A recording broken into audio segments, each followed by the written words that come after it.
नमस्कार साथियों, मैं राहुल कुमार आपके अपने YouTube चैनल सिमरन क्लासेस में आप सभी का हार्दिक स्वागत करता हूं। आज से हम 12th क्लास की केमिस्ट्री की श्रृंखला शुरू कर रहे हैं, जिसमें 12th क्लास की कंप्लीट केमिस्ट्री सारे टॉपिक्स आपको यहाँ पर पढ़ाए जाएंगे, जिसमें physical chemistry, inorganic chemistry, organic chemistry included रहेगी। तो ये वीडियो उन बच्चों के लिए भी हेल्पफुल होगा जो 2023 का एग्ज़ाम देने वाले हैं। साथ ही साथ उन बच्चों के लिए भी हेल्पफुल रहेगा जो 2024 के लिए प्रिपेयर हो रहे हैं, यानी जो 11th क्लास जो है अभी क्रॉस कर रहे हैं, उनके लिए भी ये वीडियो इम्पॉर्टेंट होगा। तो सभी बच्चे पेपर और पेन लेकर मेरे साथ बने रहेंगे और जो पॉइंट्स, जो टॉपिक्स यहाँ कराए जा रहे हैं उसको अच्छे से नोट करते रहेंगे। जो बच्चे रिसेंटली 12th क्लास का एग्ज़ाम देने वाले हैं, बोर्ड एग्ज़ाम देने वाले हैं, वो अपना शॉर्ट नोट बनाते रहेंगे, साथ में देखते रहेंगे कि क्या क्या टॉपिक्स बोर्ड ने जो है हटा दिया है। 30% जो रिमूव कर दिया गया है वो भी हम साथ में बताएंगे कि क्या क्या टॉपिक रिमूव किया गया है। अनदर आप खुद भी जो है सिलेबस लेके बैठेंगे और अदरवाइज जो 24 के लिए प्रिपेयर हो रहे हैं बच्चे, उनको तो कम्प्लीटली पढ़ना है, तो वो पूरा टॉपिक अच्छे से ध्यान देंगे। चलिए, तो बिना देर किए हम वीडियो को जो है आगे बढ़ाते हैं। अगर ये वीडियो आपको हेल्पफुल लगता है तो मेरे चैनल को सब्सक्राइब करिए, लाइक करिए और सेशन को शेयर जरूर करिए, ताकि आपके जैसे कई सारे बच्चों को हेल्प मिल सके। चलिए, तो बिना देर करें हम शुरू करते हैं आज के टॉपिक को। तो आज का हमारा टॉपिक रहेगा, आज हम बात करेंगे ठोस अवस्था, जो यूनिट फर्स्ट है केमिस्ट्री का। इसमें हम बात करेंगे सॉलिड स्टेट के बारे में, ठोस अवस्था के बारे में। ठोस अवस्था। तो आज का जो लेक्चर है वो इंट्रोडक्टरी लेक्चर होगा, मतलब इसमें आपको ठोस के बारे में जो है परिचय दिया जाएगा, बताया जाएगा ठोस क्या होते हैं, किसे कहते हैं, वर्गीकरण वगैरह, इन सब जो है बातों पे हम आज चर्चा करेंगे। और इसके बाद जैसे जैसे लेक्चर आगे बढ़ता जाएगा आपको सारे डिटेल जो है कंटेंट मिलते जाएंगे। सभी लोग नोट्स खुद से प्रिपेयर करिएगा, सबसे बेस्ट तरीका है पढ़ने का, अपना नोट खुद बनाइए, ठीक है। चलिए, तो हम शुरू करते हैं ठोस अवस्था। देखिए, आप सभी लोग जानते हैं कि इस पूरे पृथ्वी पे, इस पूरे ब्रह्मांड में जो चीजें हैं, है ना, वो किसी न किसी अवस्था में, चाहे वो ठोस में है, द्रव में है या गैसीय अवस्था में। यानी कहने का अर्थ है द्रव्य किसी न किसी अवस्थाओं में पाया जाता है। द्रव्य क्या होता है, तो जो बच्चे नहीं जानते हैं वो ध्यान देंगे। द्रव्य वह चीज जिसमें भार होता है तथा जो स्थान घेरती है उसको हम द्रव्य कहते हैं, मैटर कहते हैं। जैसे मार्कर है, मार्कर कुछ रखने के लिए स्थान चाहिए, ठीक है, तो ये क्या है, द्रव्य है। हवा, इसको भी रहने के लिए स्थान चाहिए, आयतन घेरती है, तो ये हवा मतलब जो है आपका द्रव्य है। तो द्रव्य बेसिकली जो है हम कह सकते हैं कि द्रव्य यानी मैटर बेसिकली तीन अवस्थाओं में, मुख्यतः तीन अवस्थाओं में एग्जिट करता है। पहला हमारा है ठोस, ठोस रूप में, दूसरा हमारा है द्रव, और तीसरा हमारा जो है, तीसरा जो होता है गैस अवस्था में, है ना। तीन रूपों में जो है एग्जिट करता है, जिसमें से हमें आज के लेक्चर में या पूरे आपके इंटर क्लास की केमिस्ट्री में ठोस के बारे में बात करनी है। आपको लिक्विड और गैस के बारे में चर्चा नहीं करनी है। हमारा आज का जो ये पूरा सेशन रहेगा, ये पूरा सेशन आपका जो ठोस अवस्था यूनिट का सेशन है, इसमें आप ठोस के बारे में डिस्कशन करेंगे, केवल और केवल ठोस के बारे में पढ़ेंगे। चलिए, तो बिना देर के शुरू करते हैं ठोस अवस्था। देखिए, ठोस अवस्था को समझने से पहले बेसिकली आपको आइडिया होगा ठोस द्रव गैस क्या होता है, ठीक है ना। अगर नहीं है तो हम रिकॉल करा दे रहे हैं। ठोस अवस्था किसी द्रव्य की वह अवस्था होती है जिसमें उसका आयतन और आकार दोनों निश्चित होता है। हम छोटी क्लासेस में चीज पढ़ चुके हैं। द्रव क्या होती है, जिसमें आयतन तो निश्चित जो है होता है पर आकार निश्चित नहीं होता है। इसी तरह गैस जो होता है जिसमें आयतन आकार कुछ नहीं निश्चित होता है, एकदम से कुछ नहीं पता है कि क्या होगा क्या नहीं होगा, है ना। चलिए, तो अब हम ठोस के बारे में अपने 12th क्लास के अकॉर्डिंग जो है स्टडी करेंगे। ये तो छोटी सी परिभाषा होगी बेसिकली, है ना, कक्षा 8-9 के बच्चे को जो है ये चीजें पता होगी। तो हम बात करेंगे ठोस के बारे में, ठीक है। सो पहला सभी लोग मेरे साथ हेडिंग लगाएंगे, ठोस। ठोस क्या चीज होता है, सॉलिड। देखिए, ठोस अवस्था, किस अवस्था को हम कहेंगे कि ये ठोस अवस्था है, तो सभी लोग लिखेंगे द्रव्य की वह अवस्था, द्रव्य की वह अवस्था जिसमें अवयवी कण, है ना, जिसमें अवयवी कण, ठोस द्रव्य की वह अवस्था जिसमें अवयवी कण एक निश्चित, जिसमें अवयवी कण एक निश्चित जालक बिंदु पर, एक निश्चित जालक बिंदु पर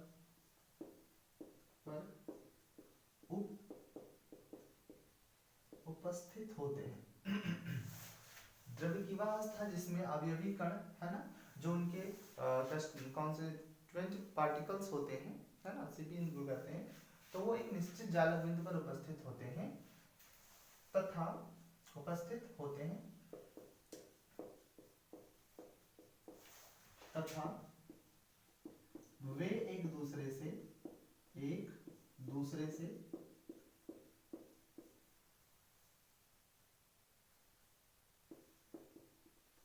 strong force of attraction, strong force of attraction द्वारा बंधे होते हैं, द्वारा बंधे होते हैं। तो उनको हम क्या कहते हैं, ठोस कहते हैं, ठीक है ना, इसलिए लिख सकते हैं क्या कहलाती है, कॉमा ठोस अवस्था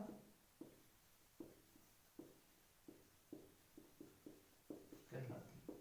तो ये बेसिकली ठोस की डेफिनेशन हो गई। सॉलिड हम पता चल गया कि जिसमें जो उनके क्या बोलते हैं चालक बिंदु पर जो अवयवी कण होते हैं, मतलब एक फिक्स पॉइंट पर जो है रुके होते हैं, इधर उधर नहीं हिलते हैं, मतलब उनमें मोशन जो होता है वो लगभग जो है नेगलेक्शन के इक्वल होता है, और जो बहुत ही स्ट्रांग फोर्स ऑफ अट्रैक्शन, बहुत मजबूती से जो है एक दूसरे से जुड़े हुए होते हैं, तो उनको हम क्या कहते हैं, ठीक है।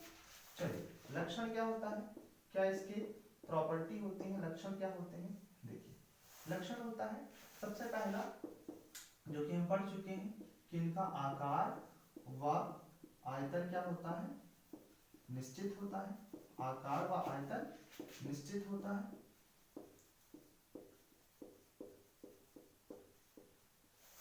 पहला चीज आकार व आयतन निश्चित होता है। जैसा मेरा मार्कर है, अब मेरा मार्कर है, इसका एक फिक्स शेप है, ठीक है, इसको हम उठा के फेंक दें, है ना, तो ये अपना आकार नहीं बदलने वाला है, इसका मतलब आकार क्या है, फिक्स है।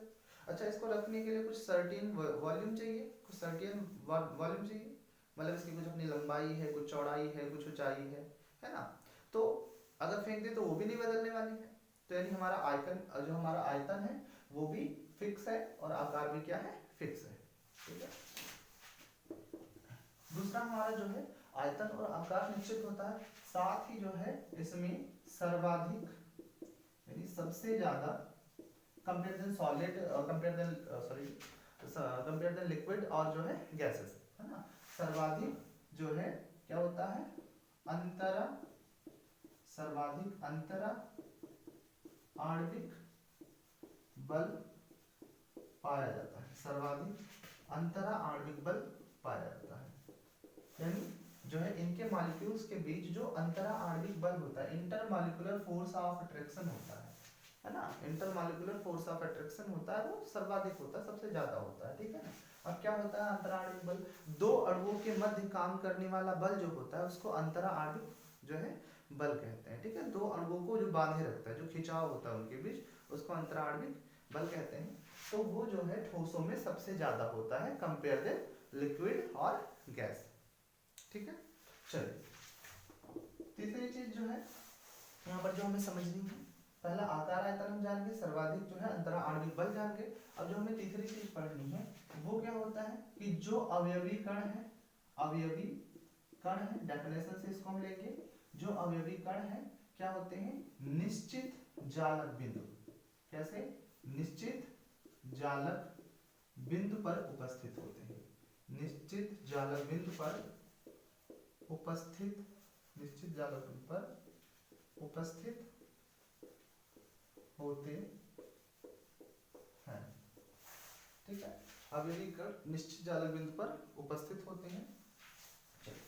इसी तरह से अगला जो हमारा लक्षण है, चौथा लक्षण बनेगा, इनमें विसरण जो होता है ना, विसरण यानी डिफ्यूजन, ठीक है ना, विसरण यानी डिफ्यूजन जो होता है, विसरण न के बराबर होता है, न के बराबर होता है, यानी इसमें विसरण नहीं पाया जाता है, ये जो है विसरित नहीं होते, डिफ्यूज नहीं होते। जैसे घर में देखिएगा एलपीजी सिलेंडर है, ठीक है, घर में जब माताएं बहनें खाना बनाती हैं तो क्या होता है, जैसे थोड़ा सा जो है गैस स्टोव ओपन करते हैं तो ओपन करने के साथ ही जो है जो गैस है, एलपीजी गैस है, वो बहुत दूर तक उसकी जो है गंध फैल जाती है। तो इसका मतलब इस फिनोमिनन को हम कहते हैं डिफ्यूज होना, फैलना बहुत तेजी से। जबकि सॉलिड में ऐसा नहीं, मार्कर है, मार्कर का जो है डिफ्यूजन नहीं हो रहा कि मार्कर जो है फैल करके कहीं जा रहा है, कहीं नहीं जा रहा है, ठीक है। तो मतलब इसमें डिफ्यूजन जो होता है ना के बराबर होता है, विसरण ना के बराबर होता है, ठीक है ना। रीजन क्या है, रीजन यही है कि इसके अंदर अंतरा आणविक बल जो होते हैं बहुत ज्यादा होते हैं, एक दूसरे मॉलिक्यूल को खींच के रखते हैं, जाने ही नहीं देते कहीं पे। इसी प्रकार से जो है इनमें क्या होता है, घनत्व भी क्या होता है, ज्यादा होता है, घनत्व अधिक होता है, अधिक होता है, इनमें घनत्व अधिक होता है। तो ये जो है कुछ लक्षण रहे इसके बारे में, ठोस के बारे में, ठीक है। चलिए सभी लोग स्क्रीनशॉट ले लेंगे, नोट कर लीजिएगा पास करके, या फिर स्क्रीनशॉट ले लीजिएगा। चलिए ले लिया। चलिए आगे हम बात करेंगे, अब हम बात करेंगे ठोसों के वर्गीकरण के बारे में। मिटा जिसको, चलिए मिटा देते हैं। तो आगे हम बात करने वाले हैं ठोसों के वर्गीकरण के बारे में, क्लासिफिकेशन ऑफ सॉलिड। हेडिंग लगाइएगा, ठोसों का वर्गीकरण, ठोसों का वर्गीकरण, क्लासिफिकेशन ऑफ सॉलिड, ठोसों का वर्गीकरण, यानी इनका वर्गीकरण कैसे होता है, कैसे इसको हम बांटते हैं। तो देखिए जो सबसे पहला है वो इनका जो वर्गीकरण किया गया है वो किया गया है घटक कणों, घटक कणों की व्यवस्था के आधार पर, घटक कणों की व्यवस्था के आधार पर, घटक कणों की व्यवस्था के आधार पर इनको कितने भागों में बांटा गया है, इनको दो भागों में बांटा गया है। सबसे पहला जो हमारा होता है उसको हम कहते हैं क्रिस्टलीय ठोस, सबसे पहला जो ठोस है उसको हम कहेंगे क्रिस्टलीय ठोस, है ना। दूसरा जो हमारा ठोस होता है, दूसरा ठोस होता है अक्रिस्टलीय ठोस, पहला क्रिस्टलीय ठोस और दूसरा हमारा होता है अक्रिस्टलीय ठोस। ये दो प्रकार के ठोस होते हैं। घटक कण की व्यवस्था, जैसे एक में घटक कण कैसे अरेंज्ड है और दूसरे में घटक कण कैसे अरेंज्ड है, उसी को देखते हुए दो भागों में बांट दिया गया, क्रिस्टलीय ठोस और अक्रिस्टलीय ठोस। चलिए तो इसके बारे में हम देख लेते हैं। यहाँ से इधर क्रिस्टलीय ठोस हम देख लेंगे और इधर दूसरा वाला अक्रिस्टलीय ठोस, अक्रिस्टलीय ठोस।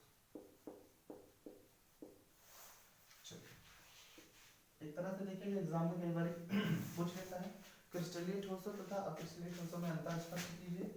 तो अंतर स्पष्ट करने के माध्यम से भी ये जो आपका टेबल है बहुत इंपॉर्टेंट है और दोनों की प्रॉपर्टी को पढ़ने के लिए भी जो है वो ज़्यादा इंपॉर्टेंट है। तो देखिएगा सबसे पहला जो हम बात करेंगे इनकी आकृति के बारे में,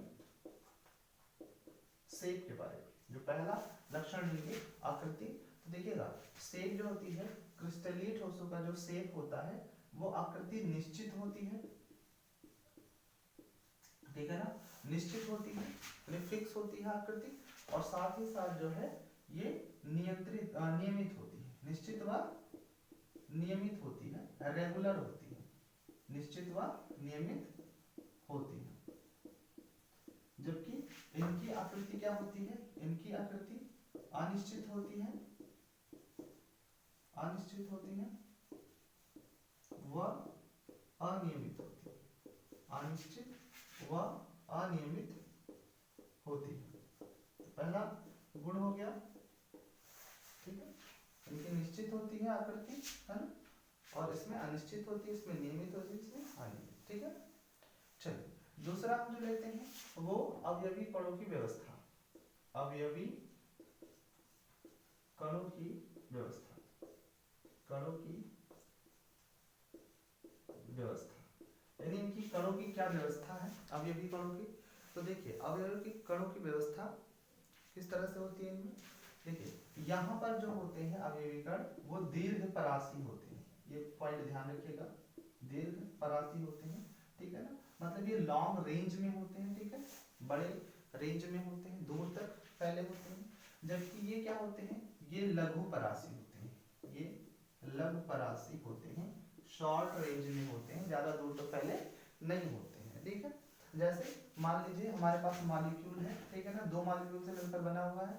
जैसे मान लीजिए हमारे पास मॉलिक्यूल ए बी से मिलकर कोई ठोस बना हुआ है, तो इनमें जो व्यवस्था ऐसे ए बी ऐसे ना चलता रहता है दूर तक, है ना, कोई इसमें वेरिएशन नहीं आती, कोई भिन्नता नहीं आती है। जबकि यहाँ पर ऐसा नहीं होता, यहाँ पर ए बी फिर ए आता रहेगा, बी ए, है ना, बी आता रहेगा, मतलब कोई एक नियमित व्यवस्था नहीं पाई जाती है इनमें। ये अंतर होता है इनके रेंजेस में, है ना। चलिए तो दूसरा हम देख लिए अवयवी कणों की व्यवस्था, ठीक है। तीसरा हम देखते हैं गलनांक, ठीक है।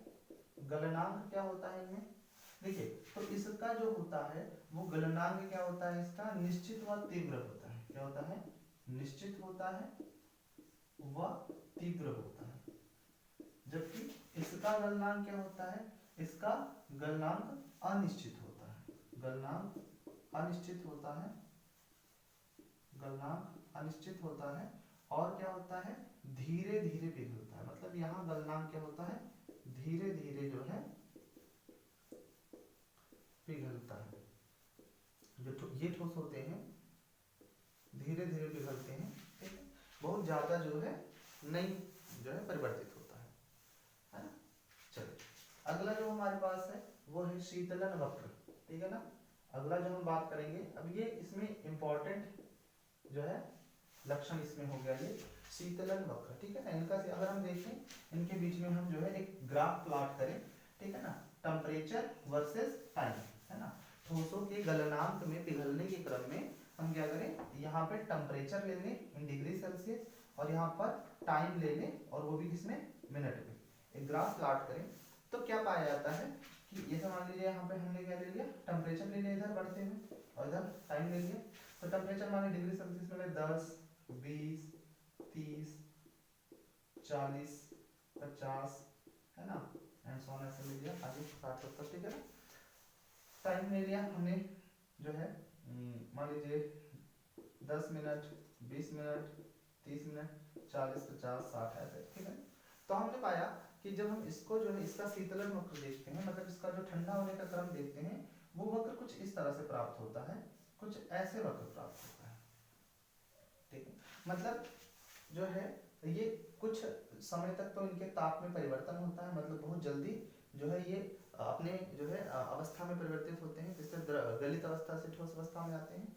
फिर जो है उनके ताप में कोई परिवर्तन नहीं होता है, उसके बाद फिर अचानक ताप जो है परिवर्तित होने लगता है, ठीक है। और जबकि इधर हम देखते हैं जो है अगर यही सेम ग्राफ इधर प्लॉट करा जाता है जो है temperature degree Celsius versus time में, और टाइम कैसे लिया जाए, मिनट में लिया जाए, तो ये ग्राफ कुछ इस तरह से मिलता है, ठीक है ना। कर्व प्राप्त होता है, कर्व का मतलब बहुत तेजी से जो है क्या होता है, टेम्परेचर डाउन होता है और बहुत तेजी से ये जो है गलित अवस्था से ठोस अवस्था में बदलते हैं, ठीक है ना। चलिए तो ये इनका शीतलन वक्र होता है, आप सब लोग ध्यान रखिएगा इसको, ठीक है।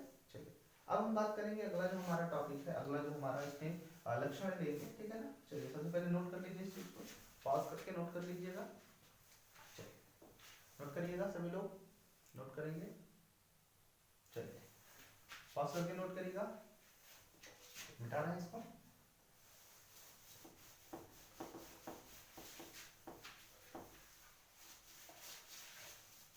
जो नया हमें जो है अगला लक्षण लेना है वो हमारे पास क्या है, दैशिकता, है ना।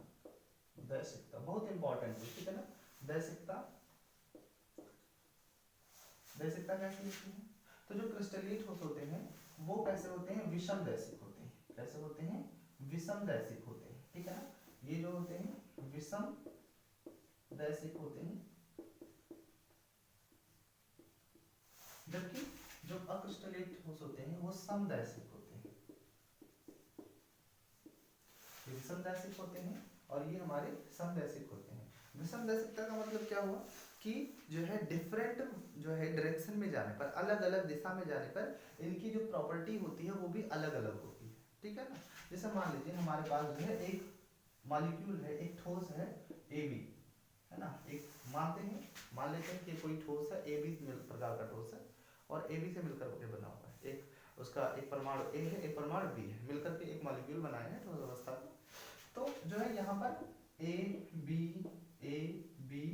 है ना, ये B A B A B इस तरह से जो है ये अरेंज है। अब देखिएगा इसमें अगर यहाँ से इस दिशा में चले तो हमें प्रॉपर्टी A खाली A मिल रहे हैं तो इसकी प्रॉपर्टी कुछ और होगी, जबकि अगर हम इस दिशा में चले तो हमें B A मिल रहे हैं, प्रॉपर्टी कुछ और होगी, जबकि इधर चले तो हमें खाली B मिल रहा है। तो देखो डिफरेंट डायरेक्शन में जाने पर क्या हो रहा है, यहाँ प्रॉपर्टी भी जो है बदल रही है। तो हम कहेंगे कि जो है ये विषमदैशिकता, अलग अलग डायरेक्शन में जाने पर हमें जो है लक्षणों में भिन्नता मिलती है, तो इस गुण को हम बोलते हैं विषमदैशिकता, ठीक है ना।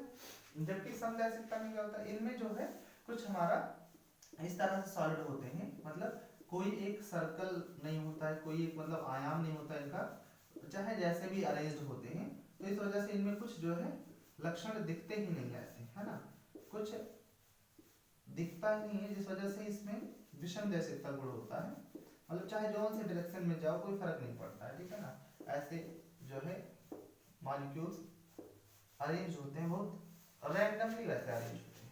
तो इसमें अब देखिए, इसमें चाहे जिस दिशा में जाइए, इधर जाएंगे तब भी आपको कोई फर्क नहीं पड़ेगा, इधर जाएंगे तब भी आपको विशेषता कोई फर्क नहीं पड़ेगा, ठीक है ना। मतलब एक जो है क्या हो रखते हुए जो है मिक्सचर टाइप का होता है, ठीक है। जैसे गांव में जब मेला देखने जाते हैं तो आप देखते हैं मेले में आप चाहे जिधर चले जाइए तो नंबर ऑफ बॉयज, है ना, या पर्टिकुलर किसी कैटेगरी में कोई फर्क नहीं पड़ता है ना, चाहे जिधर जाओ। बट देखिए सत्संग वगैरह में बैठिए तो जो है फीमेल्स की एक लाइन होती है, मेल्स की एक लाइन होती है, बच्चों की अलग लाइन होती है। तो आप अलग अलग डायरेक्शन में जाओगे तो आपको अलग अलग कैटेगरी के, जो मेल के डायरेक्शन में जाओगे तो मेल ही दिखेंगे, फीमेल के डायरेक्शन फीमेल दिखेंगे, बच्चों के डायरेक्शन में तो बच्चे दिखेंगे। तो वो होता है विषमदैशिकता, अलग अलग डायरेक्शन में जाने पे अलग अलग प्रॉपर्टी मिली। और यहाँ पर चाहे जौन से दिशा में जाओ मेले के जैसे, तो वहाँ कुछ कोई अलग प्रॉपर्टी, सब एक सा होता है। चलिए, तो ये होता है हमारा विषमदैशिकता और समदैशिकता, ठीक है। चलिए आगे हम बात करेंगे जो है इसमें अगला जो प्रॉपर्टी लेंगे वो प्रॉपर्टी लेंगे, हम बात करेंगे विदलन, है ना। विदलन कैसे होता है, ठीक है ना, विदलन कैसे होता है। तो देखिए इसमें जो है अस्पष्ट विदलन होता है, इसमें अस्पष्ट विदलन होता है और इसमें अस्पष्ट विदलन होता है। अब ये क्या है, अस्पष्ट विदलन और अस्पष्ट विदलन। देखिए यानी जब हम क्रिस्टलीय ठोस को क्या करेंगे, चाकू से या किसी शार्प ऑब्जेक्ट से काटेंगे तो वो क्या होगा, बड़ी शार्पनेस के साथ जो है कट जाएगा, अलग हो जाएगा। जबकि हम किसी जो है अक्रिस्टलीय ठोस को काटेंगे तो उसमें विदलन अस्पष्टता से होगा, ठीक है। मतलब मॉलिक्यूल्स इधर उधर जो है सेपरेट होंगे, उतनी शार्पनेस से नहीं कटेंगे, मतलब इसकी जो सतह होगी वो खुरदरी प्राप्त होगी और इसकी सतह क्या होगी, इसकी सतह शार्प प्राप्त होगी, है ना। डिपेंड करता है कैसे उसको काटा जा रहा है। चलिए इसी प्रकार से जो है एग्जांपल देख लेते हैं, है ना। एग्जांपल क्या होता है, क्रिस्टलीय ठोस के एग्जांपल क्या है, जैसे कॉपर हो गया, ठीक है ना, कॉपर ले लेते हैं हम आयरन ले लेते हैं, ठीक है ना, हम सिल्वर ले लेते हैं, ठीक है ना, जैसे हम ZNS ले लेते हैं, ठीक है, जिंक लेड, है ना, एक्सेट्रा। ये सब जो है ये हमारे क्रिस्टलीय ठोस के एग्जांपल हैं। अब क्रिस्टलीय ठोस के एग्जांपल हमारे पास कौन से हैं, जैसे कांच, ये सबसे इंपॉर्टेंट जो है एग्जांपल है, कांच हो गया, रबड़ हो गया, ठीक है ना, रबड़ हो गया, ठीक है, आपका जो है रबड़ हो गया, अदरवाइज जो है मान लीजिए प्लास्टिक हो गया, ठीक है ना, प्लास्टिक हो गया। तो ये सब इसके क्या होते हैं, ये सब इसके एग्जांपल्स हैं, ठीक है, अक्रिस्टलीय ठोस के। चलिए तो ये आपका जो होता है बेसिकली एक डिवीजन देख लिया हम लोगों ने किसके बारे में, ठोसों की वर्गीकरण के बारे में। आई होप आप सबको जो है अच्छे से समझ में आया है ये। चलिए आगे हम बात करेंगे अभी जो है अब हमें देखिएगा, हमें क्रिस्टलीय ठोस पूरे सिलेबस में पढ़ना है, अक्रिस्टलीय ठोस को नहीं पढ़ना है, ठीक है। तो अक्रिस्टलीय ठोस का जो एक सफर रहा यहीं तक रहा है, आगे हम इसको कैरी करेंगे क्रिस्टलीय ठोस। क्रिस्टलीय ठोस क्या होंगे, इनमें कणों की व्यवस्था क्या होती है, नियमित होती है। क्रिस्टलीय ठोस क्या होते हैं, यहाँ पर जिनमें कणों की व्यवस्था नियमित होती है, प्रबल अंतरा आणुक बल पाए जाते हैं, ठीक है, दीर्घ परासी होते हैं, ठीक है, ये सारी चीजें जो है इनके लक्षण है। अब देखिए हम अगला जो टॉपिक हमारा रहेगा वो रहेगा क्रिस्टलीय ठोसों का वर्गीकरण। क्रिस्टलीय ठोसों का वर्गीकरण, अभी तक तो हम ठोस का वर्गीकरण देख रहे थे, बट अब हम बात करेंगे क्रिस्टलीय ठोसों का वर्गीकरण, है ना, कि क्रिस्टलीय ठोस को कैसे वर्गीकृत किया जाता है ना, क्लासिफिकेशन ऑफ क्रिस्टलाइन सॉलिड, है ना। क्रिस्टलीय ठोस मतलब क्रिस्टलाइन सॉलिड और अक्रिस्टलीय ठोस मतलब अमॉर्फस सॉलिड, है ना। तो क्रिस्टलीय ठोसों को कैसे वर्गीकृत करेंगे। अच्छा एक बात और, क्रिस्टलीय ठोस को हम ट्रू सॉलिड भी कहते हैं, है ना। एक नंबर का क्वेश्चन कई बार बोर्ड्स में पूछ लिया जाता है ना, कि क्रिस्टलीय ठोस को और किस नाम से जाना जाता है। तो याद रखिएगा क्रिस्टलीय ठोस को ट्रू सॉलिड के नाम से जाना जाता है, सत्य ठोस के नाम से जाना जाता है, और इसी तरह अक्रिस्टलीय ठोस को हम जो है छद्म ठोस भी कहते हैं, ठीक है। अक्रिस्टलीय ठोस को छद्म ठोस कहते हैं, या स्यूडो सॉलिड कहते हैं, या सुपर कूल्ड लिक्विड भी कहते हैं, है ना। जैसे कांच क्या है, कांच एक तरह से सुपर कूल्ड लिक्विड है, ठीक है। चलिए तो इसमें देखेंगे हम क्रिस्टलीय ठोसों का वर्गीकरण। देखो जो है अंतरा अणु बलों के आधार पर, ठीक है ना, ये जो है बांटा गया है। जो पहला डिवीजन इसमें है अंतरा अणु बलों के आधार पर, अंतरा अणु बलों के आधार पर इनको 4 भागों में बांटा गया, ठीक है। अंतरा अणु बलों के आधार पर 4 भागों में बांटा गया है। सबसे पहला इनको बांटा गया है आयनिक ठोस, सबसे पहला बांटा गया है आयनिक ठोस, आयनिक सॉलिड, ठीक है। दूसरा बांटा गया है आयनिक के बाद यहाँ पे बांटा गया है सहसंयोजक ठोस, सहसंयोजक ठोस, ठीक है। तीसरा बांटा गया है आणविक ठोस, आणविक ठोस,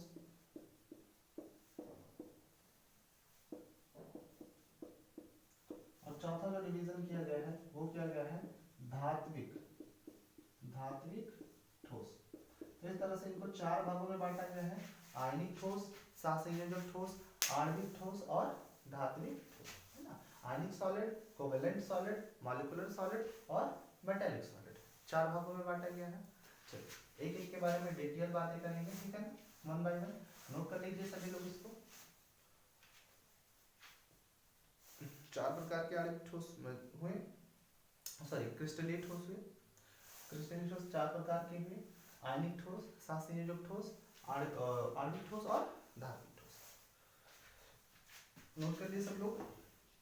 चलिए इरेज करते हैं इसको।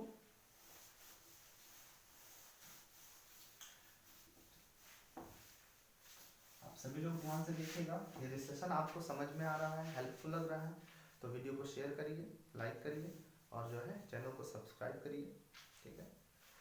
हमारे साथ बने रहिएगा ऐसे ही। तो आगे हम बात करेंगे हमारा आयनिक ठोस। पहला जो हमारा ठोस है आयनिक ठोस,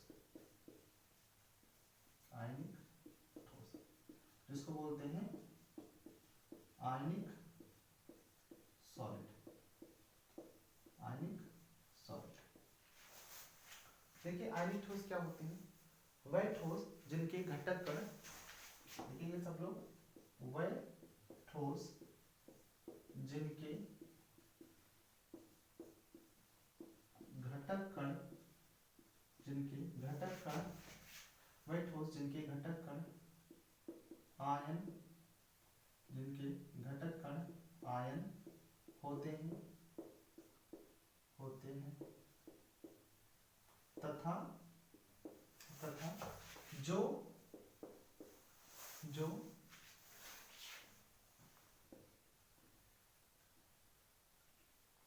घटक कण क्या होते हैं, यहाँ पर आयन होते हैं, तथा जिनके मध्य, ठीक है ना, ऐसे लिख सकते हैं, तथा जिनके मध्य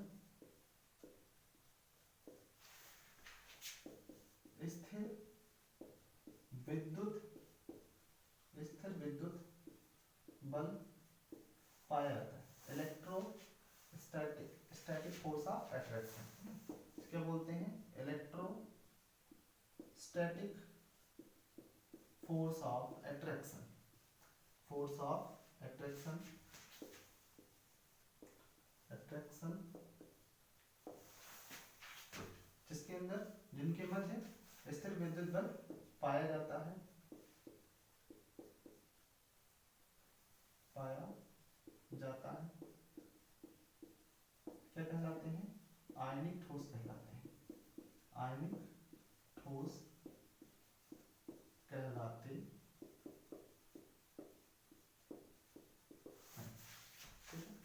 जिनके मध्य क्या पाया जाएगा हमेशा, जिनके मध्य हमेशा जो है इलेक्ट्रोस्टैटिक फोर्स ऑफ अट्रैक्शन पाया जाएगा, स्थिर विद्युत बल पाया जाएगा, तो उनको हम क्या बोलेंगे, आयनिक ठोस। जैसे कई बार क्वेश्चन पूछता है कि आयनिक ठोस के मध्य कौन सा बल पाया जाता है, तो स्थिर विद्युत आकर्षण बल कह सकते हैं, है ना, या स्थिर विद्युत बल भी कह सकते हैं, दोनों बातें हम कह सकते हैं। तो वो जो है पाया जाता है, तो उनको हम आयनिक ठोस। उदाहरण देखते हैं, जैसे एग्जाम्पल, तो सबसे प्यारा सा एग्जाम्पल आपका है NaCl, ठीक है ना, सोडियम क्लोराइड, KCl, जितने आपके आयनिक कंपाउंड हैं वो सभी आयनिक ठोस होते हैं अगर वो सॉलिड स्टेट में पाए जाते हैं। वैसे विशेषता तो पाए ही जाते हैं, बट जितने जो है हमारे आयनिक जो है कंपाउंड है वो सारे जो होते हैं आयनिक ठोस होते हैं, जैसे NaCl, KCl, है ना, और आपका जो है मान के चलिए कि जो है KClO3, ठीक है ना, क्या होता है, KClO3 पाया जाता है, ठीक है ना। यहाँ पर इसको हम क्या बोलते हैं, पोटेशियम क्लोराइड बोलते हैं, क्या बोलते हैं, पोटेशियम क्लोराइड बोलते हैं। और जितने धातु ऑक्साइड होते हैं, क्या बोलते हैं, धातु ऑक्साइड होते हैं, इनको भी हम क्या बोलते हैं कि ये भी क्या होते हैं, हमारे आयनिक ठोस होते हैं, मेटल ऑक्साइड होते हैं, इनको आयनिक हम ठोस मानते हैं। चलेगा, तो ये हमारा हो गया। लक्षण क्या होते हैं आयनिक ठोस के, लक्षण देखते हैं, क्या प्रॉपर्टीज होती हैं इनकी, लक्षण क्या होते हैं। देखिए लक्षण में जैसे इनमें क्या होता है, पहला लक्षण हम देखते हैं, देखिए इसमें प्रबल बलों के कारण ये क्या होते हैं, गलनांक और क्वथनांक इनका उच्च होता है, ठीक है ना। जितने भी हमारे आयनिक ठोस हैं, ठीक है, किसके कारण, due to strong force of attraction, प्रबल बलों के कारण, प्रबल बलों के कारण ये क्या होते हैं, इनके गलनांक, इनके गलनांक तथा क्वथनांक, क्वथनांक क्या होते हैं, उच्च होते हैं, इनके गलनांक व क्वथनांक उच्च होते हैं, ठीक है। प्रबल बलों के कारण इनके जो है गलनांक व क्वथनांक होते हैं, उच्च होते हैं, ठीक है। तो पहला इनका जो है ये लक्षण हो गया। चलिए आगे हम बात करते हैं इसमें जो है पहली बात, तो स्ट्रॉन्ग फोर्स ऑफ अट्रैक्शन पाया जाता है ना, तो जो है इनका रिजल्टिंग जो है मेल्टिंग पॉइंट और फ्रीजिंग जो है और बॉइलिंग पॉइंट क्या होता है, ज़्यादा होता है। अच्छा गलनांक क्या होता है, वह ताप जिसपे कोई ठोस द्रवावस्था में बदल जाता है, उस ताप को हम क्या कहते हैं, गलनांक बोलते हैं। क्वथनांक क्या होता है, वह ताप जिसपे कोई लिक्विड जो होता है, कोई द्रव जो होता है वो गैसीय स्टेज में बदलने लगता है, तो उसको हम क्वथनांक बोलते हैं, उस ताप को क्वथनांक बोलते हैं। चलिए अब इसी तरह से और क्या होता है, ये कठोर होते हैं, ये कैसे होते हैं, ये जो है कठोर होते हैं, ये कठोर होते हैं, ठीक है, स्ट्रॉन्ग फोर्स ऑफ अट्रैक्शन पाया जाएगा तो कठोर ही होंगे, ठीक है। तथा भंगुर भी होते हैं, है ना, दृढ़ होते हैं, भंगुर होते हैं, इनको पीटा जाएगा तो छोटे छोटे पीसेस में, छोटे छोटे जो है टुकड़ों में टूट जाएंगे, ठीक। चलिए इसी प्रकार से जो है ये सबसे इम्पोर्टेंट एक का ये ज्यादा इम्पोर्टेंट है ना, सबसे ज्यादा इम्पोर्टेंट ये पॉइंट है। ये जो होते हैं ये ठोस अवस्था में, ठोस अवस्था में विद्युत के कुचालक होते हैं, विद्युत के कुचालक होते हैं, ये ठोस अवस्था में विद्युत के कुचालक होते हैं, जबकि गलित अवस्था में, जबकि गलित अवस्था में विद्युत के सुचालक होते हैं, जबकि गलित अवस्था में विद्युत के सुचालक होते हैं। तो ठोस अवस्था में तो रहेंगे विद्युत के कुचालक, ठीक है, मतलब इलेक्ट्रिसिटी को अलाउ नहीं करेंगे अपने से पार जाने का, जबकि गलित अवस्था में क्या होगा, इलेक्ट्रिसिटी को कहेंगे ठीक हट जाओ, ठीक है, बात समझ में आया। इसी प्रकार से जो है प्रश्न पूछा जाता है, इस पे अक्सर क्वेश्चन पूछा जाता है कि जो है आयनिक ठोस जो है ठोस अवस्था में विद्युत के सुचालक होते हैं, सॉरी विद्युत के कुचालक होते हैं, जबकि गलित अवस्था में विद्युत के सुचालक होते हैं। क्यों? तो इसका रीजन है क्योंकि जब ये ठोस होते हैं तो इनमें मुक्त आयन मुक्त इलेक्ट्रॉन नहीं होते हैं, और जब ये जो है डिसोसिएट होते हैं, जब ये जो है गलित अवस्था में आते हैं तो इनके पास क्या होता है, मुक्त आयन होता है, और मुक्त आयन की उपस्थिति के कारण जो है इनमें विद्युत धारा प्रवाहित हो जाती है।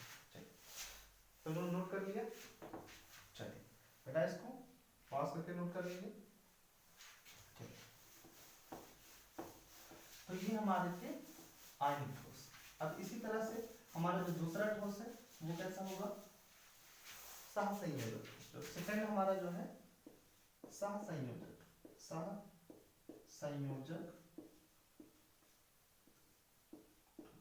इसको बोलते हैं कोवेलेंट सॉलिड, ठीक है, इसको क्या बोलते हैं,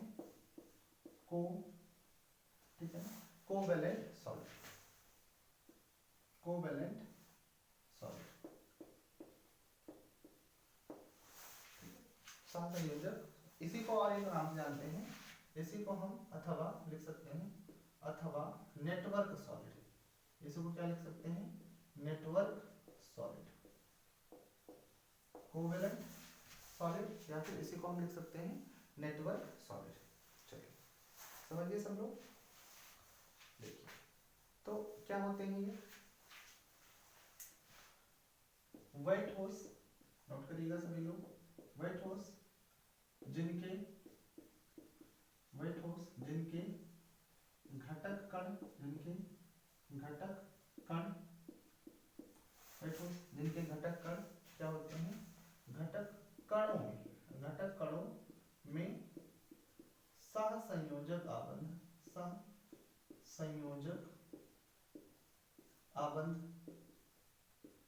आबंध पाया जाता है,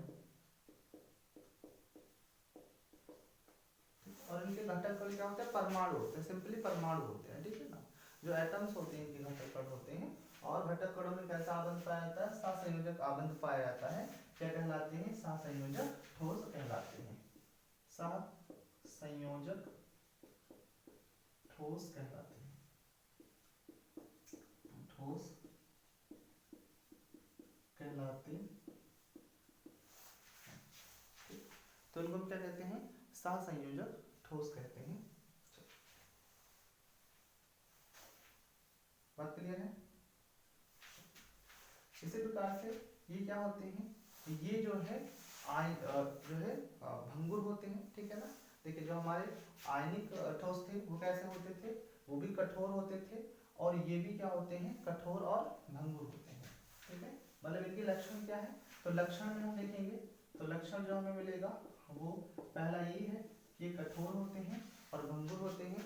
एक्सेप्शनल केस है, ठीक है ना, जो क्या कहते हैं ग्रेफाइट है ना, ग्रेफाइट एक नेटवर्क ठोस होता है, जबकि जो है वो भंगुर नहीं होता है, मुलायम होता है। तो एक अपवाद है ग्रेफाइट, जबकि ये जो है सामान्यतः ये जो है कैसे होते हैं, कठोर होते हैं, कठोर तथा भंगुर होते हैं, ठीक है ना, कठोर तथा भंगुर होते हैं, ठीक है। देखिएगा अपवाद है, अपवाद क्या चीज है, ग्रेफाइट ना, ग्रेफाइट, ठीक है ना, थोड़ा मुलायम होता है। और इसका एक अपवाद ये भी है कि ये क्या होते हैं, विद्युत के, ये मतलब कौन, सहसंयोजक ठोस होते हैं, विद्युत के कुचालक होते हैं, विद्युत के कुचालक यानी विद्युत को अलाउ नहीं करते हैं, विद्युत के कुचालक होते हैं, जबकि इस फैक्ट का भी अपवाद ग्रेफाइट है। ग्रेफाइट जो होता है वो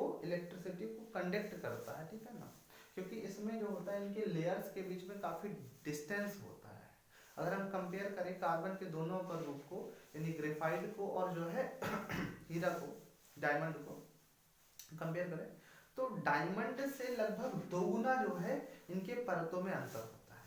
उनके स्ट्रक्चर में ग्रेफाइट का जो स्ट्रक्चर होता है वो परतीय संरचना होती है, जबकि डायमंड की संरचना जो है वो परतीय नहीं होती है।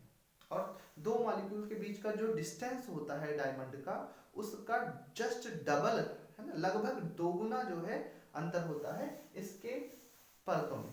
तो इस वजह से भी ये क्या होते हैं विद्युत के जो है चालक हो जाते हैं, क्योंकि डिस्टेंस होने पर इलेक्ट्रॉनों का आवागमन हो जाता है वहां पर। तो इस वजह से जो है क्या हो जाते हैं विद्युत के सुचालक हो जाते हैं। एक अपवाद है ग्रेफाइट, ध्यान रखिएगा हमेशा, है ना। आपसे पूछ लेता है कि विद्युत के जो है मतलब ग्रेफाइट क्या है, विद्युत का सुचालक है या कुचालक है, तो आप ध्यान रखिएगा कि ये विद्युत का सुचालक होता है, ठीक है। चलिए इसी प्रकार से इनके गलनांक, इनके गलनांक क्या होते हैं, गलनांक भाई बहुत ही ज्यादा होता है, बहुत ज्यादा होता है, बड़ा जो है उच्च गलनांक होता है इनका। इसी तरह से ये जो होते हैं इन पे क्या कहते हैं, अन्य नाम इनका क्या है, तो इनको बृहद अणु भी कहते हैं, है ना। चौथा जो है इन्हें बृहद अणु भी कहते हैं, बृहद अणु भी कहते हैं, ठीक है ना। गेंद मॉलिक्यूल कहते हैं, ठीक है। एग्जांपल, इनको परमाणविक ठोस भी कहते हैं, गेंद मॉलिक्यूल भी कहते हैं, और साथ में इन्हें बृहद अणु और साथ में परमाणविक लिख देते हैं यहाँ पे, परमाणविक ठोस भी कहते हैं, ठीक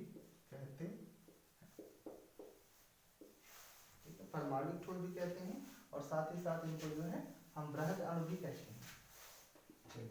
इसी प्रकार से मान लीजिएगा इसका एग्जाम्पल क्या है, एग्जाम्पल देखते हैं। तो एग्जाम्पल जैसे SI है ना, SI जो होता है, हाँ मतलब हीरा कह सकते हैं, SiC, ठीक है ना। इसको क्या बोलते हैं, सिलिकॉन कार्बाइड, है ना। SiC को बोलते हैं सिलिकॉन कार्बाइड।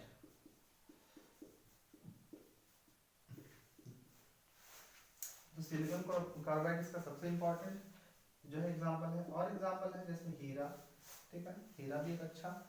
इसके उपयोग क्या होते हैं, हीरा इत्यादि का उपयोग क्या होता है, आभूषण बनाने में किया जाता है, आप सभी को पता होगा ये बात कि हीरा का उपयोग कैसे क्यों किया जाता है, आभूषण बनाने में किया जाता है। चलिए नोट कर लीजिए सभी लोग, नोट करिएगा पॉज करके। चलिए मिटाते हैं इसको। तो आगे हम बात करेंगे, इसमें आगे बात करेंगे इसके आणविक ठोस। तीसरा जो होता है हमारा आणविक ठोस, आणविक ठोस। तीसरा जो ठोस होता है आणविक ठोस, जिसे मॉलिक्यूलर ठोस भी कहा जाता है। आणविक ठोस को क्या कहते हैं, मॉलिक्यूलर ठोस कहते हैं। और इसके घटक कण क्या होते हैं, ध्यान रखिएगा, इसके घटक कण क्या होते हैं, घटक कण अणु होते हैं। इनके घटक कण क्या होते हैं, इनके घटक कण जो है आणविक के घटक कण क्या होंगे, अणु होंगे, ठीक है ना। कुछ इस तरह से, जैसे ये मान लीजिए इस तरह से, ठीक है, ऐसे इनमें व्यवस्था होती है, इस तरह से ये जो है अरेंज्ड होते हैं घटक कणों के फॉर्म, ठीक। चलिए देखिएगा, जो हमारे आणविक ठोस होते हैं ये भी अपने आप में कितने प्रकार के होते हैं, 3 प्रकार के होते हैं। एक हमारे पास होता है अध्रुवीय आणविक, है ना, आणविक ठोस, अध्रुवीय आणविक ठोस, ठीक है ना। दूसरा होता है हमारा ध्रुवीय आणविक ठोस, एक होता है अध्रुवीय और एक होता है ध्रुवीय आणविक ठोस, ठीक है। और जो हमारा तीसरा होता है, तीसरा जो ठोस होता है, तीसरा को हम बोलते हैं हाइड्रोजन, जो है हाइड्रोजन आबंधित, क्या बोलते हैं, हाइड्रोजन आबंधित ठोस, ठीक है। ये 3 प्रकार के ठोस होते हैं, मतलब आणविक ठोस को 3 कैटेगरी में बांट दिया गया है। पहला बांटा गया हमारा अध्रुवीय आणविक ठोस, दूसरा ध्रुवीय आणविक ठोस, तीसरा हाइड्रोजन जो है आबंधित, है ना, ठोस। ये 3 प्रकार के होते हैं। देखिएगा इसमें जो हमारे अवयवी कण होते हैं, जो अवयवी कण होते हैं वो क्या होते हैं, वो जो है अध्रुवीय अणु होते हैं। क्या होते हैं? अध्रुवीय अणु होते हैं, अध्रुवीय अणु होते हैं। ठीक है, इनमें क्या होते हैं, ध्रुवीय आणविक ठोस में अवयवी कण क्या होते हैं, ये ध्रुवीय अणु होते हैं। कैसे होते हैं? ध्रुवीय अणु होते हैं। अध्रुवीय में अध्रुवीय अणु और ध्रुवीय में ध्रुवीय अणु। और जो हाइड्रोजन होते हैं इसमें हाइड्रोजन आबंधित होते हैं, H बॉन्डेड जो है अवयवी कण होते हैं। इसी तरह से इसमें जो होता है हमारे आणविक ठोस में क्या होता है, आणविक ठोस में हमारे जो है अध्रुवीय आणविक ठोस में क्या होता है, इसमें जो है परिक्षेपण बल पाया जाता है। कैसा बल पाया जाता है? ठीक है ना, यहाँ पे परिक्षेपण बल या जो है लंदन बल पाया जाता है। ठीक है ना, स्पेशली जो है परिक्षेपण बल या जो है लंदन बल पाया जाता है। ठीक है, ये सब एक टाइप के फोर्सेस हैं। हमारे नेचर में कई सारे फोर्सेस हैं, ग्रेविटेशनल फोर्स है ना, इलेक्ट्रोस्टैटिक फोर्स है ना, इसी प्रकार से तमाम फोर्स है। उसमें से भी जो है ये उन्हीं में से जो है परिक्षेपण बल और जो है और हमारा लंदन बल होता है, जो कि किसमें पाया जाता है? अध्रुवीय। क्वेश्चन पूछता है कि अध्रुवीय आणविक ठोसों में किस प्रकार के बल पाए जाते हैं, तो ध्यान रखिएगा परिक्षेपण बल और लंदन बल पाया जाता है। ठीक है, ध्रुवीय में कैसा होता है? द्विध्रुव आकर्षण होता है। इसमें क्या होता है? द्विध्रुव आकर्षण बल, इसमें पाया जाता है द्विध्रुव आकर्षण बल। ठीक है, पॉइंट के ध्यान रखिएगा, इस पॉइंट को भी ध्यान रखिएगा। ठीक है, और यह इसमें क्या पाया जाता है? इसमें सिंपली हाइड्रोजन बॉन्ड होते हैं। ठीक है ना, जैसे एग्जांपल देख लेते हैं। ठीक है ना, तो एग्जांपल जैसे मान लीजिएगा हमारे कौन से होते हैं। ठीक है, ड्राई आइस हम मान लेते हैं। ठीक है ना, जो है ड्राई आइस होती है, आपकी जो ड्राई आइस होती है, सूखी आइस होती है। ठीक है, ये होती है। या मान लीजिए NH3 होती है, अमोनिया होती है। ठीक है, इसी प्रकार से इसका एग्जांपल हमारे पास जैसे HCl है, ये एग्जांपल है। जैसे मान लीजिए HCl है, हाइड्रोक्लोरिक एसिड हो गया आपका। इसी तरह से मान लीजिए HCl हो गया आपका। ठीक है ना, या अदरवाइज जो है अध्रुवीय में है ना। ठीक है, हमारे ध्रुवीय में क्या है? HCl हो जाता है। जैसे मान लीजिए अदरवाइज SO3 हो जाता है सिंपली। ठीक है, इसमें जैसे हमारे पास CCl4 हो जाता है। ठीक है, कार्बन टेट्राक्लोराइड हो जाता है एग्जांपल के तौर पे। तो ये सब इसी के क्या है? एग्जांपल है। ठीक है, चलो तो आपको जो है नोट कर लीजिएगा इसको, आणविक ठोस। ठीक है, अगला जो हमारा है नेक्स्ट जो हमारा है लास्ट, ठीक है ना, उसको हम क्या कहते हैं? जो है धात्विक ठोस। ठीक है ना, अगला जो हमारे पास है धात्विक ठोस होता है। और धात्विक ठोस क्या होता है? सेम इसी तरह होता है धात्विक ठोस भी, जिसमें घटक कण क्या होते हैं? धातु होते हैं। ठीक है ना, को अगली हम जो बात करेंगे वो चौथे प्रकार के आणविक ठोस पे बात करेंगे, जिसको हम क्या बोलते हैं? धात्विक ठोस बोलते हैं। क्या बोलते हैं? धात्विक ठोस बोलते हैं, मेटालिक सॉलिड बोलते हैं इसको। धात्विक ठोस चौथे प्रकार का जो ठोस है इसको। इसमें घटक कण क्या होते हैं? ऑफ कोर्स क्या होंगे? धातु होंगे, नाम से स्पष्ट है। घटक कण क्या होंगे? धातु होंगे।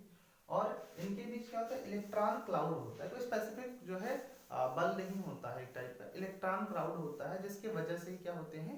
ये एक दूसरे से जुड़े रहते हैं। ठीक है, जैसे आयरन में मान लीजिए हम, तो आयरन की रॉड है, उसमें आयरन होता है। ठीक है, अब देखो इनमें क्या होता है? ये +2 +3 एक्सेट्रा बनाने की प्रोबेबिलिटी होती है इसमें। तो ये +2 जो बनाते हैं, ये 2 इलेक्ट्रॉन इसके निकल जाते हैं, यहाँ पर भी 2 इलेक्ट्रॉन, यहाँ पर भी। अब ये 2 इलेक्ट्रॉन जो है ये इसमें पूरे जो है वॉइड्स में घूमते रहते हैं, ऐसे घूमते रहते हैं। और इसी को हम बोलते हैं इलेक्ट्रॉन क्राउड, है ना, इसी को हम बोलते हैं इलेक्ट्रॉन क्राउड। तो इलेक्ट्रॉन क्राउड की वजह से और इन पॉजिटिव आयंस की वजह से जो है इनमें एक अच्छा फोर्स ऑफ अट्रैक्शन जनरेट होता है, जिस वजह से एक दूसरे से बंधे होते हैं। तो स्पेशली जो है इस प्रकार का इसमें पाया जाता है। तो आपका 4 प्रकार के सॉलिड हो गए। आई होप आपको ठोस और ठोसों का वर्गीकरण अच्छे से समझ में आया होगा। तो इसी प्रकार से आगे के लेक्चर के लिए हमारे साथ जुड़े रहिए और जो है चैनल को सब्सक्राइब करिए, शेयर करिए और वीडियो को लाइक करिए। हम अगले वीडियो में मिलते हैं, तब तक के लिए गुड नाइट, बाय बाय।